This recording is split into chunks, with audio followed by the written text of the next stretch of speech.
Sir आपकी इजाजत से सबसे पहले तो बड़ा सादा सा सवाल है, ये 2017 से जो नून लीग ऑडिट का मुतालबा कर रही है, मैं इस पे आता हूं, लेकिन नून लीग की तरफ से आज जो खास तौर पे at this point in time मुतालबा है कि पार्लियामान की कार्रवाई किसी भी सूरत अदालत को नहीं देनी है।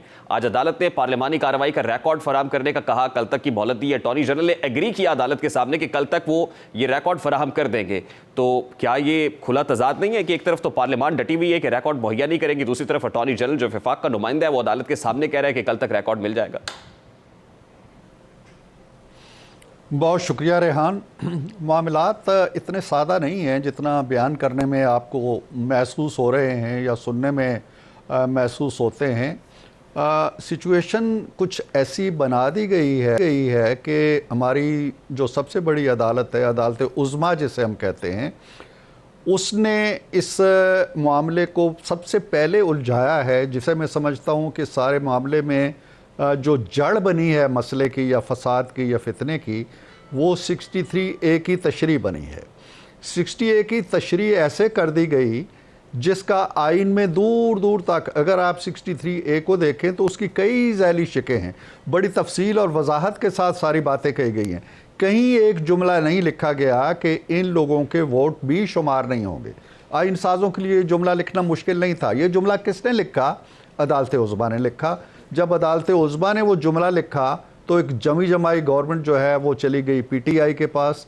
पीटीआई के पास जब वो चली गई तो उसने अपने पॉलिटिकल अज़ाइम के लिए 90% अरकान की मुखालफत करते हुए, वज़ीर आला की मुखालफत करते हुए असम्बली तोड़वा दी। असम्बली तोड़वा दी इस ख्याल से कि अब फ़ौरन सारे मुल्क में इलेक्शन होंगे, वो नहीं हो पा रहे। तो कहने का मतलब ये है कि ये 90 डेज़ का जो मंत्रा है, ये 90 डेज़ का मंत्रा फूटा कहाँ से है, सरचश्मा कहाँ से है? 63A की गलत तशरीह से, मनमानी तशरीह से। ये चीज़ वो मान नहीं रहे कि हमने क्या किया है आइन के साथ। अब वो कहते हैं जी कि ये हमारा चॉइस नहीं है, जो अभी आप सुना रहे थे ये कंपल्शन है।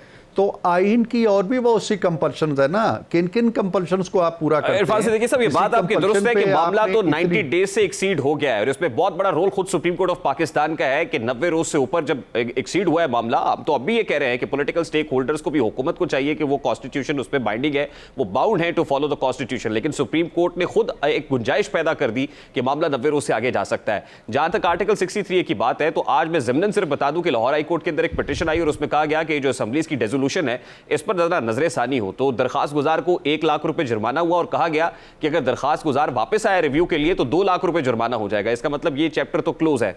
But as far as this matter is concern, तो आपकी तरफ से उस बार भी 63 की तशरीह के मामले पर भी फुल कोर्ट बनाने का मुतालबा किया गया था, अब भी आप फुल कोर्ट बनाने का मुतालबा कर रहे हैं। आपको लगता है कि फुल कोर्ट बनाने से ये जो गुंजलक माहौल है सुलझ जाएगा?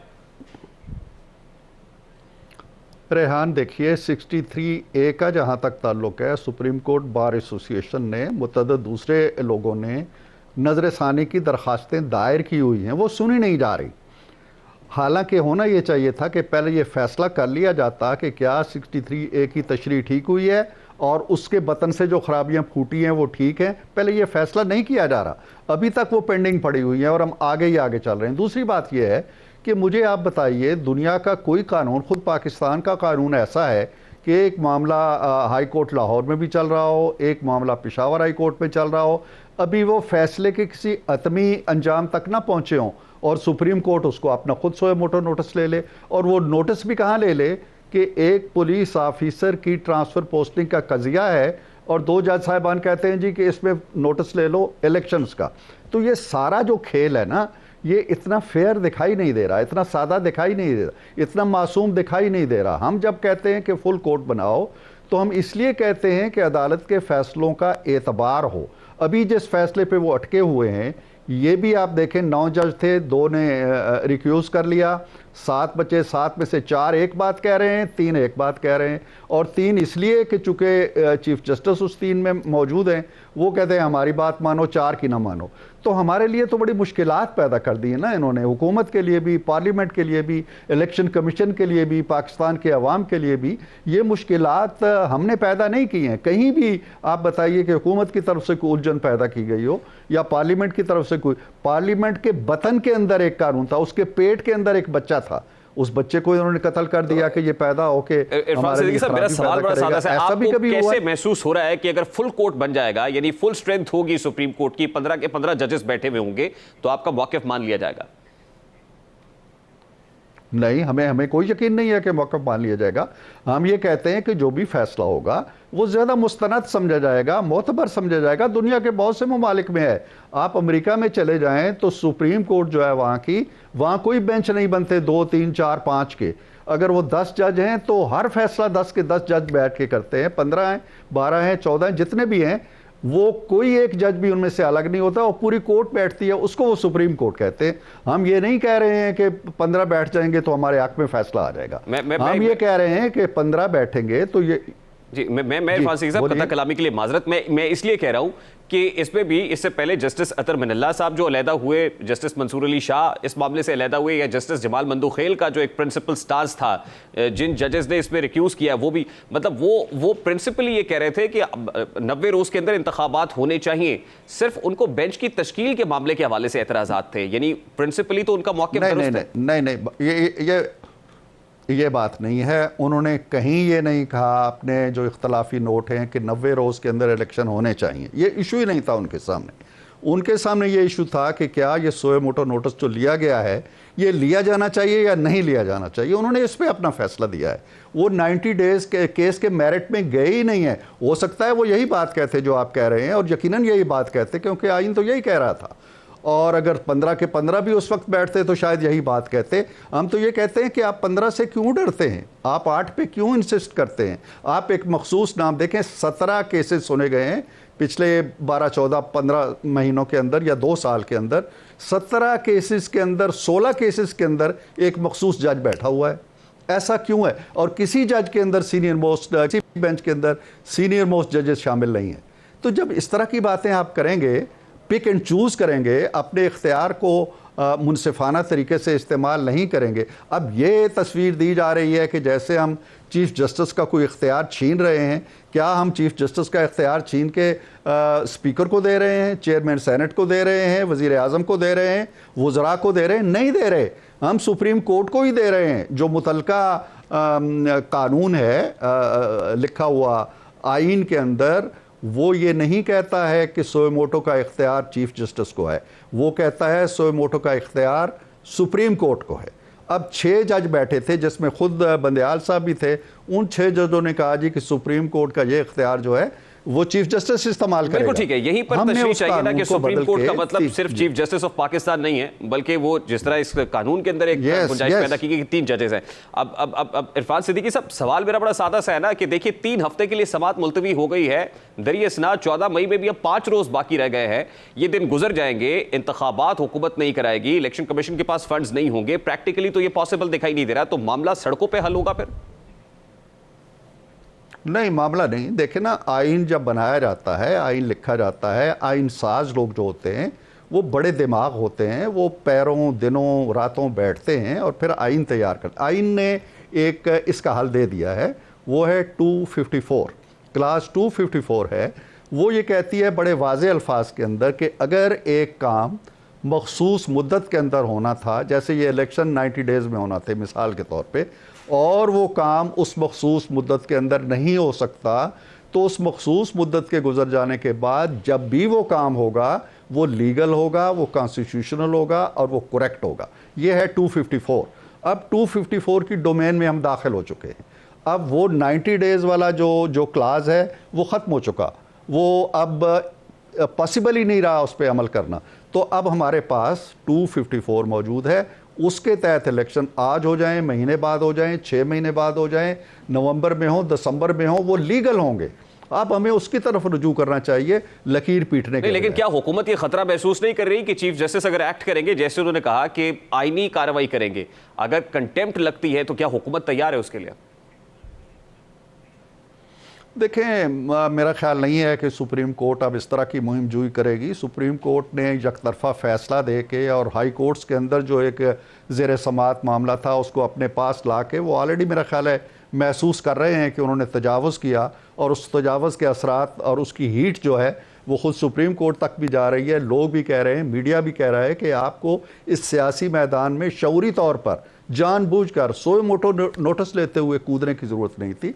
मेरा ख्याल नहीं है कि अब वो इस तरह की मुहिम जुई से मजीद आगे जाएंगे और मजीद इस मुल्क के लिए, इस कौम के लिए मसाइल पैदा करेंगे। लेकिन चीफ जस्टिस शायद तो कह रहे हैं कि ऑर्डर बरकरार है, हो गया है। 14 मई का फैसला बरकरार है, चीफ जस्टिस ये कह रहे हैं। और तो, अगर जी देखें ना, बहुत से फैसले बरकरार हैं।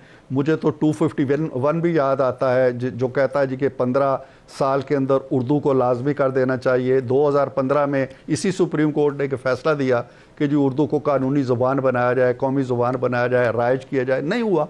वो फैसला आज भी बरकरार है, उस पर अमल नहीं हुआ। इसी तरह ये फैसला बरकरार है, काबिल अमल ही नहीं है, तो क्या किया जाए। नहीं, लेकिन जिस तरह से पार्लियामान इस वक्त असर्ट कर रही है, खासतौर पे इलेक्शंस के मामले को लेकर, आज तो जावेद लतीफ़ साहब का वो शॉट भी मैंने सुनवाया जिसमें वो ये कहते हैं कि वो जो सहूलतकार थे 2017 वाले, उनको लटकाना चाहिए। यानी इस ज़मन में क्या चौकों और चौराहों के ऊपर इस तरह की गुफ्तगू होगी तो कल कोई हॉन्ट नहीं करेगी फिर आपको? नहीं, मैं ये तो जावेद लतीफ़ साहब बड़े मीडिया फ्रेंडली लोग हैं, उन तक आप लोगों की रसाई है, उनसे ज़रूर पूछिए। ये जुमले जो आप दोहरा रहे हैं ये मैंने कहे होते तो मैं ज़रूर इनका दिफा करता। आप समझते हैं कि इस तरह की ज़बान इस्तेमाल नहीं की जानी चाहिए? मैं उनकी ज़ुबान पे भी कोई तबसरा नहीं करना चाहता, हमारे कुलीग हैं। मैं यही कह रहा हूँ कि इस तरह की ज़ुबान इस्तेमाल करनी चाहिए, नहीं करनी चाहिए। जुमले, ये अल्फाज दुरुस्त हैं, ये बराह रास्त उनसे आप पूछिए। इरफान सिद्दीकी साहब, देखिए, प्रैक्टिस एंड प्रोसीजर बिल का एक फ़ायदा पर्सन स्पेसिफिक भी होगा नवाज शरीफ साहब को भी कि वो रिव्यू में जा सकते हैं। तो आपको इरादा रखते हैं, आप समझते हैं कि ऐसा है, नून लीग का प्लान है कि रिव्यू में जाएंगे नवाज शरीफ साहब की पिटिशन के लिए? रिव्यू में तो उन्हें जाना चाहिए, लेकिन ये जो पर्सन स्पेसिफिक की बात आपने कही है ना, मैं इस पे अगर आप मुझे इजाज़त देंगे तो 1-1.5 मिनट में बोलना चाहूँगा। जब आप एक बेंच कभी 2 का, कभी 3 का, कभी 5 का बिठाते हैं और वो पर्सन स्पेसिफिक होता है। जब आई JIT बनाते हैं वो पर्सन स्पेसिफिक होती है। जब आप हीरे चुनते हैं व्हाट्सएप कॉल्स करके वो पर्सन स्पेसिफिक होता है। जब आप फैसला देते हैं कि तुमने बेटे से तनख्वाह नहीं ली, वो पर्सन स्पेसिफिक है। जब आपके जर्नैल जाते हैं जजों के पास कि इनको ज़मानत ना दो और बेटी को भी वो पर्सन स्पेसिफिक ठीक है। जब आप जाते हैं शापर्स में, सरीना के शापर्स में फ़ैसले लेके, वो पर्सन स्पेसिफिक ठीक है।